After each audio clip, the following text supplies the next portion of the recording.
मैं डॉक्टर शोभा भाटिया राजकीय महाविद्यालय जमवा रामगढ़ से आज हिंदी अनिवार्य प्रथम वर्ष के प्रश्न पत्र में आने वाले पारिभाषिक शब्दों के बारे में चर्चा करूंगी।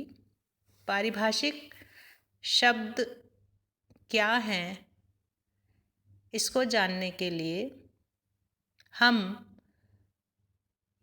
यह जानने का प्रयास करेंगे कि पूर्व में किस तरह से इन शब्दों का प्रयोग किया जाता था।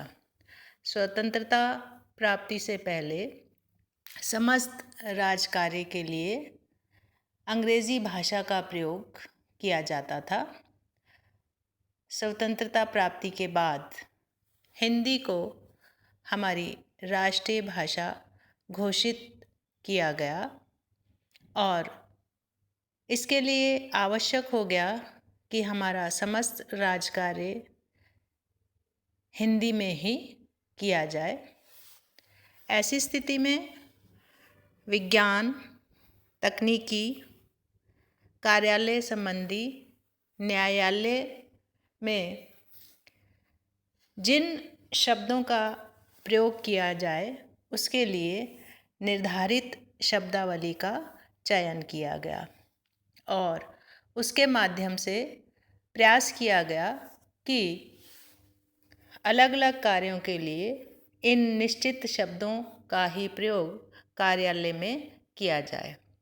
इसी तरह से आने वाले समय में विज्ञान की बढ़ती हुई स्थिति को देखकर तकनीकी शिक्षा में भी हिंदी शब्दों के प्रयोग की आवश्यकता महसूस की गई और इसी आवश्यकता की पूर्ति के लिए हमें हिंदी में शब्दों का निर्धारण करने की आवश्यकता महसूस हुई।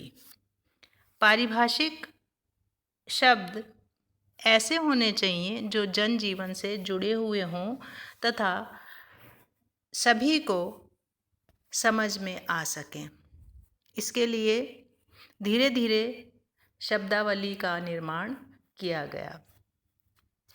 आज मैं आपके सामने कुछ ऐसे शब्द उदाहरण के रूप पर रखूंगी जिससे आप समझ सकें कि इनका किस तरह से हमें भाषा में प्रयोग किया जाना चाहिए। यह आवश्यक इसलिए है कि आगे चलकर जब हम किसी भी प्रकार की नौकरी में जाएंगे तो वहाँ हमें इन शब्दों के प्रयोग की आवश्यकता पड़ेगी। बहुत से ऐसे शब्द हैं जिनको हम अंग्रेजी में वैसे जैसे लिखा जाता है वैसे ही बोलकर तो पहचान जाते हैं, लेकिन हिंदी में उन शब्दों को क्या कहा जाता है ये हमारा ध्यान नहीं जाता है।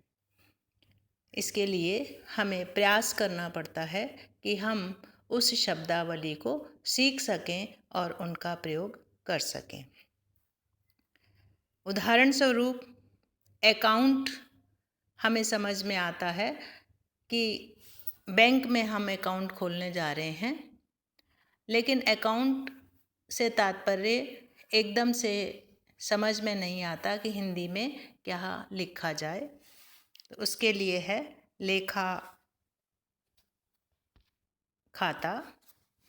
अकाउंटेंट हमें समझ में आता है, लेकिन हिंदी में इसे क्या कहा जाता है जल्दी से उसका ध्यान हमें नहीं जाता है। अकाउंटेंट को हम हिंदी में लेखाकार कहते हैं। इसी तरह से एक्नॉलेजमेंट, रजिस्ट्री आदि के साथ जो हम रसीद लगाते हैं, पहुंचने वाला व्यक्ति उस पर साइन करता है और उसे वापस भेजता है, उसे हम एक्नॉलेजमेंट कहते हैं और इसे प्राप्ति सूचना या पावती लिखा जाता है। एक्ट हम जानते हैं नियम या न्यायालय की भाषा में अधिनियम शब्द का प्रयोग किया जाता है। एक्शन अब हम कह सकते हैं कि किसी के खिलाफ कोई काम करना या कुछ कार्य करने पर उसके विरोध में या उसके पक्ष में जो हम कार्य करते हैं उसे कहते हैं, लेकिन निर्धारित शब्द के रूप में उसे हम कार्यवाही कहेंगे। एडमिनिस्ट्रेशन अर्थात प्रशासन। एडवांस बड़ा सामान्य शब्द है और हम बड़ी शीघ्रता से इसे अपने जीवन में प्रयोग करते हैं। एडवांस का अर्थ है अग्रिम। इसी तरह से एडवर्टाइजमेंट अर्थात विज्ञापन। एडवाइज़र सलाहकार। एजेंडा किसी भी मीटिंग में एजेंडा बनाया जाता है कि हमें क्या क्या कार्य करने हैं, तो क्रमशः जो हम सूची तैयार करते हैं उसे हम एजेंडा को हम कार्यसूची शब्द से पहचानते हैं। एजेंट विभिन्न क्षेत्रों में काम करने वाले जो बिचौलिए होते हैं या जो मध्यस्थ होते हैं उसे हम एजेंट कहते हैं। एजेंट से हम समझ जाते हैं, लेकिन अभिकर्ता जब हम बोलते हैं तो वो हमें समझ नहीं आता है। तो ऐसी स्थिति में चाहे बोलचाल की भाषा में इन शब्दों का प्रयोग किया जाए, लेकिन जब हम किसी भी कार्यविधि में इनका प्रयोग करते हैं तो हमें हिंदी शब्द लिखना होता है। इसके लिए हमें अभिकर्ता का प्रयोग करना होता है। एग्रीमेंट करते हैं हम, किसी भी व्यक्ति के साथ समझौता करते हैं, उसे हम अनुबंध कहते हैं। अलॉटमेंट से हम जानते हैं कि जब हमारे नाम पर कोई मकान या कोई सीट या कोई चीज़ हमारे नाम होती है उसे हम अलॉटमेंट कहते हैं। हिंदी में उसका निर्धारित शब्द है आवंटन। अलाउंस दिया जाता है, वह भत्ता कहलाता है। वो दैनिक भत्ता भी हो सकता है, महंगाई भत्ता भी हो सकता है। एम्बेसडर अर्थात राजदूत। एंटी करप्शन ऑफिसर भ्रष्टाचार निरोधक अधिकारी। अपेंडिक्स तुरंत बच्चे जवाब देते हैं यह एक बीमारी है, लेकिन अपेंडिक्स का कार्यालय में जो शब्द रूपांतरण किया जाता है उसका मतलब है परिशिष्ट।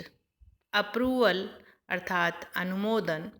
आर्टिकल अर्थात अनुच्छेद। एसोसिएशन संघ या संगठन। बैलेट पेपर मतपत्र। बैन हमें सब समझ में आता है कि बैन लगा दिया गया है, लेकिन इसका शाब्दिक अर्थ है प्रतिबंध। कैंपस अर्थात परिसर। कैंडिडेट, अब हम सभी को पता है कैंडिडेट, लेकिन जब हिंदी में हम इसका प्रयोग करते हैं तो अभ्यर्थी का नाम लिखा होता है। हम बहुत इसको पहचानते हैं, समझते हैं, लेकिन जब हमें लिखना पड़ता है तो वो हमें तुरंत याद नहीं आता है। कैशियर अर्थात रोकड़िया। सर्टिफिकेट प्रमाण पत्र। चेयरमैन अध्यक्ष। चार्जशीट आरोप पत्र। क्लर्क, क्लर्क शब्द से हम सभी सुपरिचित हैं, लेकिन जल्दी से हम यह नहीं हिंदी में बता पाते कि इसका शाब्दिक अर्थ हिंदी में क्या है। इसे हम लिपिक कहते हैं। कलेक्टर अर्थात जिलाधीश। कमिश्नर आयुक्त। कॉन्ट्रैक्ट अनुबंध। कॉरपोरेशन निगम। कोर्ट न्यायालय। क्रिमिनल कोर्ट फौजदारी न्यायालय। डिफेमिनेशन डिफेमेशन मानहानि। डेपुटेशन प्रतिनियुक्ति। डिस्पैच प्रेषण। डायरेक्टरी निर्देशिका। डिसमिस बर्खास्त करना। डिविडेंड लाभांश। डॉक्यूमेंट दस्तावेज। डुप्लीकेट प्रतिलिपि। एम्बलम प्रतीक।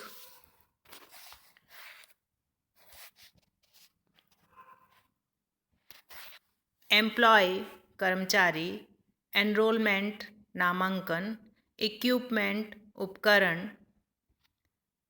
एस्टेब्लिशमेंट स्थापना। एस्टिमेट अनुमान, एग्जिट निकास। ये आप देखते होंगे रेलवे स्टेशन, बस स्टैंड आदि पर आगमन और निकास के चिन्ह बने रहते हैं। एग्जिट से हमें तुरंत समझ में आ जाता है, अंग्रेजी शब्द हमारे जीवन में रच बस गए हैं, लेकिन इसे जब हम हिंदी में लिखते हैं तो निकास या निकास द्वार का प्रयोग करते हैं। तो मैंने प्रयास किया है कि इन थोड़े से शब्दों के उदाहरण से आपको समझ में आ सके कि किस तरह से हमें हिंदी शब्दों का प्रयोग करना है। परीक्षा में आपके लिए अंग्रेजी भाषा के शब्द लिखे हुए होंगे और उसका कार्यालय प्रयोग में कि हिंदी में क्या लिखा जाता है, उसे एक शब्द को आपको लिखना होगा। तो अगर आपको आवश्यकता होगी या कुछ कम उदाहरण लगें तो अगले क्लास में हम इसको पुनः देखने का प्रयास करेंगे। ये आपके पेपर में 4 अंक का आता है और अगर आप एक शब्द लिखते ही आपको सीधा सीधा 1 नंबर मिल जाता है। अनिवार्य हिंदी में व्याकरण का जो पक्ष है, अगर आप मजबूती से उसके उत्तर लिख पाते हैं तो एक एक शब्द लिखने मात्र से ही आप ज़्यादा नंबर प्राप्त कर सकते हैं। तो प्रयास कीजिए कि इन शब्दों को पढ़िए और पढ़कर रिपीट करते हुए, याद करते हुए जब आप इसे लिखेंगे तो बड़ी आसानी से